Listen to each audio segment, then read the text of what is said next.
বড় ভাই কেমন আছেন? ভালো আছি। কি বানাচ্ছেন? মোগলাই। মোগলাই। মোগলাই কত করে পিস? মোগলাই বুঝে দাম এক ডিমেরটা কয় টাকা? 60 টাকা। 60 টাকা এক ডিমের মোগলাই। হ্যাঁ, আর 2 ডিমের মোগলাই? 80 টাকা।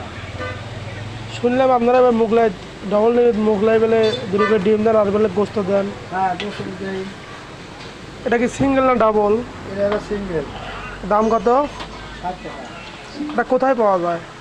এটা হলো ওখানে বোয়ালমারি বাজারে অতিথি আপ্যায়নে পাওয়া যায়। তাই আপনি তো ভালোই পারেন দেখি। ও আবার ডিম ব্যাংক দিচ্ছেন। খালি গোস্ত মাথায় নষ্ট। সেই পানকি অতিথি আপ্যায়ন হোটেলে গরম শাহী মোগলাই। সিঙ্গেল ডিমেরটা 60 টাকা, 2 ডিমেরটা 80 টাকা। সাইডে ডিম দিয়ে 1 প্লেট গরুর কালা ভুনা দিয়ে দাম হচ্ছে 300 টাকা। সেই অতিথি আপ্যায়ন হোটেলে আহা মাথায় নষ্ট রে মামা। আরে ভাই রে, আরে মোগলাই রে, এই মোগলাই কি বেচার মোগলাই? এই মোগলাই কি বেচার মোগলাই? মঈন ভাই কেমন আছেন?